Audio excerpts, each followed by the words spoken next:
Kidney और gall bladder stone के खात्मे का जरिया, फिर से पथरी न होने का मुकम्मल इलाज। आज ही तशरीफ लाएं R&S यूनानी pharmacy, first floor, syndicate bank, Bahadurpura x road, Hyderabad. अस्सलाम वालेकुम नाज़रीन, आइए नज़र डालते हैं देश और दुनिया के खबरनामे पर।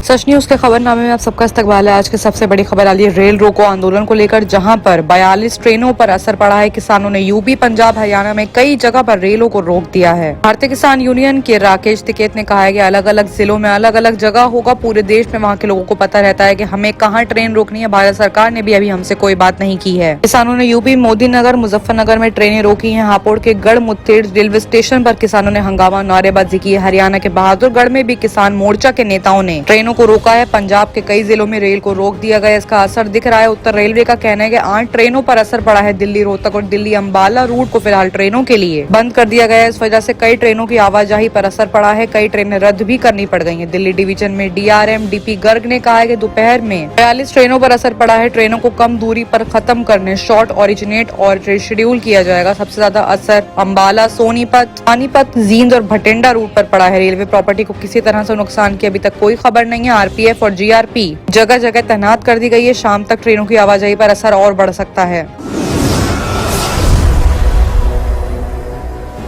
वहीं एक और हैरत अंगेज खबर यूपी से आ रही है, जहां पर यूपी के शाहजहांपुर के जिले में कोर्ट परिसर में वकील को गोली मारकर उसका कत्ल कर दिया गया। वकील का शव यानी डेड बॉडी कोर्ट की तीसरी मंजिल पर मिली है। साथ ही डेड बॉडी के पास एक देसी पिस्तल भी मिली है। हादसे की सूचना मिलने के बाद पुलिस को आला अधिकारी की मौके पर पहुंचना पड़ गया। दरअसल उत्तर प्रदेश के शाहजहांपुर के जिला अदालत के परिसर में वकील को गोली मारने का मामला सामने आ रहा है। साथ ही मरने वाले की पहचान भूपेंद्र सिंह के रूप में की गई है। शुरुआती रिपोर्ट्स के मुताबिक वकील किसी शख्स से बात कर रहे थे, अचानक से तेज आवाज हुई और वो जमीन पर गिर पड़े। शाहजहांपुर की पुलिस अध्यक्ष आनंद का कहना है कि शुरुआती खबरों के मुताबिक ऐसा लग रहा है कि युवक अकेला था। हादसे के वक्त उसके आसपास कोई और दूसरा शख्स नहीं था। फॉरेंसिक टीम अपना काम कर रही है। कत्ल के वक्त की परिस्थितियां अभी स्पष्ट नहीं है। अदालत में उनके साथी वकील ने कहा है कि हमें इस बारे में विस्तार से नहीं पता। हम कोर्ट में थे, किसी ने आकर हमें बताया कि एक आदमी को गोली मार गई है, वो मर गया। जब हम देखने गए तो हमें डेड बॉडी मिली, उसके नजदीक एक देसी पिस्तौल मिली। वो पहले से एक बैंक में कार्य थे और पिछले 4-5 सालों से वकील के रूप में प्रैक्टिस कर रहे थे।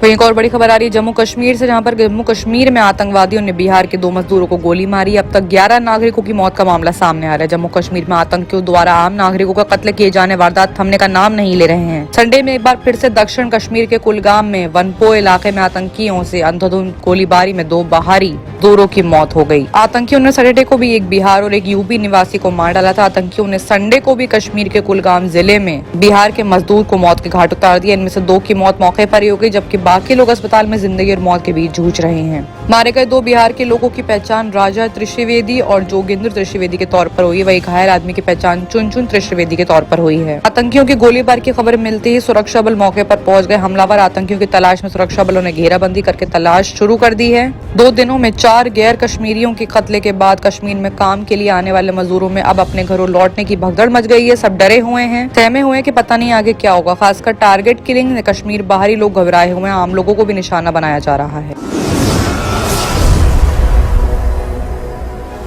वहीं एक और बड़ी खबर केरला से आ रही है, जहां पर भारी बारिश और बाढ़ से तबाही से अब तक 23 लोगों की मौत का मामला सामने आ रहा है। केरल के कई जिलों में बारिश और बाढ़ के बाद हालात बिगड़ते चले जा रहे हैं। सबसे ज्यादा इफेक्ट कोयटा और इडुक्की पर हो रहा है। अलग अलग हादसों में कोयटा में 14 और इडुक्की में 9 लोगों की मौत का मामला सामने आ रहा है। ऐसे में हर जगह पर रेड अलर्ट कर दिया गया है। बहुत से घर भी तहस नहस हो चुके हैं। पुलिस और हाई अलर्ट सिक्योरिटी वहाँ पर पूरी लोगों की मदद करने के लिए तैनात कर दी गई है।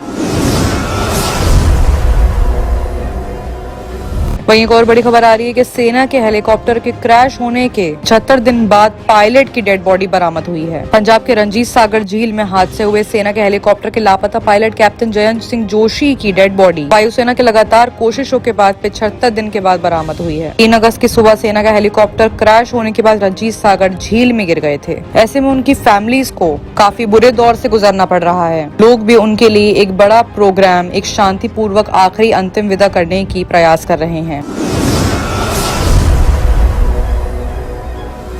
और आइए बात करते हैं इंटरनेशनल खबरों की, जहां पे सबसे बड़ी खबर आ रही है बांग्लादेश से, जहां पर बांग्लादेश के 2 मंत्रियों के 2 बयान सामने आए हैं। जहां पर गृह मंत्री कह रहे हैं कि हिंदू मंदिरों पर हमले की साजिश के तहत की गए हैं, वहीं सूचना मंत्री कह रहे हैं कि इस्लाम देश का धर्म नहीं है। बांग्लादेश में हिंदू मंदिरों पर हमले की कई वारदातों के बाद देश के 2 बड़े मंत्रियों ने अलग मौके पर बयान दिए। गृह मंत्री असदुद्दीन खान ने रविवार को कहा है कि दुर्गा पूजा के दौरान पंडालों पर जो हमला हुआ है वो फ्री प्लान थे, साजिश के तहत किए गए थे। वहीं सूचना राज्य मंत्री मुराद हसन ने कहा है कि इस्लाम देश का धर्म नहीं है। असदुद्दीन खान ने मंदिरों पर हमले को लेकर कहा है कि इनका उद्देश्य बांग्लादेश के सौहार्द को खत्म करना था। सबसे पहले वेडनेसडे को कोमिला हिंदू मंदिर में लोगों पर हमला किया गया। इसके बाद सैकड़ों ज्ञात और अनजान लोगों पर मामला दर्ज किया गया। ढाका ट्रिब्यून के मुताबिक कोमिला हमला क्यों हुआ ये पूछने पर मंत्री ने कहा कि जैसे ही हमें सारे सबूत मिल जाएंगे हम इन्हें पब्लिक कर देंगे और सभी दोषियों को सजा देंगे। वहीं एक और बड़ी खबर पाकिस्तान से आ रही है, जहां पर पाकिस्तान और चीन की दोस्ती में कुछ दरार सी लग रही है। पाकिस्तान में फर्जी दस्तावेज देने वाले चीन की कंपनी बैन हो गई है। मुल्क में गहराएगा बिजली संकट और ज्यादा। पाकिस्तान में national transmission and dispatch company ने एक चीनी फर्म को टेंडर पाने के लिए फर्जी दस्तावेज देने के इल्जाम में बैन कर दिया। अभी ये कंपनी फ्यूचर में भी किसी टेंडर और नीलामी प्रक्रिया के साथ हिस्सा नहीं ले पाएगी। दूसरी तरफ बिजली से संबंधित इस मामले में सामने आने के बाद देश में बिजली संकट और गहराने के संकट नजर आने लगे। इसके अलावा दोनों देशों के रिश्तों में भी तनाव पैदा हो सकता है। वहीं एक और बड़ी खबर आ रही है कि उन्होंने इतिहास रच दिया है। अंतरिक्ष में पहली मूवी की शूटिंग करने के बाद धरती पर लौटे रूसी फिल्म क्रू 12 दिन में शूट की 40 मिनट की लंबे सीन। अंतरिक्ष में पहली बार किसी मूवी की शूटिंग करने का इतिहास रचने के बाद रूसी फिल्म क्रू रविवार को धरती पर वापस लौटा है। चैलेंज फिल्म एक सीन की शूटिंग के लिए स्पेस में इंटरनेशनल स्पेस पर 12 दिन बिताने वाले इस क्रू में अभिनेत्री यूलिया पैरालिड्स, निर्देशक क्लिम शिपिंगो शामिल हैं, जबकि उनके साथ वेटरन कॉस्मोनॉट ओले नेविटस्टिंग भी वापस लौटे हैं। ऐसे में स्पेस की पहली फिल्म ने लोगों को काफी रोमांचक तरीके से इस देखने को मजबूर कर दिया है। लोग एडवांस में मूवी की बुकिंग कर रहे हैं। इस दल के स्पेशल स्टल को संडे को सुबह 6:35 पर रिग स्टेशन पर उड़ान भरी थी और करीब 3.5 घंटे बाद सुबह 10:05 पर कजाकिस्तान के सफल लैंडिंग की थी। लैंडिंग के बाद पूरा क्रू सुरक्षित बताया जा रहा है। बाकी की तमाम खबरों के लिए देखते रहिए सच न्यूज। किडनी के अमराज से परेशान मायूस लोगों के लिए खुशखबरी। R&S यूनानी फार्मेसी किडनी और गॉल ब्लैडर स्टोन के खात्मे का जरिया। अब UNI स्टोन कैप्सूल्स के जरिए खात्मा कीजिए। No operation, no side effects, 100% result. सिर्फ UNI स्टोन कैप्सूल से मुस्तहिक लोगों के लिए खुसूसी रियायत। फिर से पथरी न होने का मुकम्मल इलाज। दर्द, कॉन्स्टिपेशन और पुराने कब्ज से निजात पाइए। आज ही तशरीफ लाएं। R&S यूनानी pharmacy, first floor, syndicate bank, Bahadurpura x road, Hyderabad. Contact 9703 939 436 9063 383760।